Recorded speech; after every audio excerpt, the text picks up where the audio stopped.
Rasululloh sollallohu alayhi vasallam bir kuni kuldi. O'zidan o'zi kuldi. Sizni nima kuldirdi? Nimaga kuldingiz deyishdi. Bir qavmni ko'rdim, shunga kuldim dedi.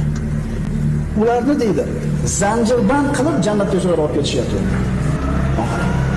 O'zi yurmaydimi? Yo'q, zanjirband qilib ketgan. Nimaga shunaqa bo'ldi? Kimdir Alloh taoloni bergan ne'matlarini ko'rib egiladi, kimdir Alloh taolo boshiga imtihon solib qo'yganidan keyin egiladi. Kimdir Alloh taoloni bergan ne'matlarni ko'rib egiladi Allohga ixtiyori bilan. Kimdir boshiga musibat keladi, imtihon kelganda egiladi. Demak, bular kimlar ekan?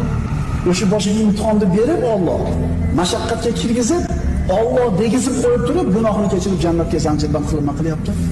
Olib kirib ketyapti. Qarang, mo'min odamga baribir foydada o'sha musibat kelganda. Agar inson ixtiyori bilan Allohga egilmasa, Alloh majbur qilib ham egilib qo'yar ekan. Yaxshi ko'rgan bandalarini o'sha musibat berganda egilasan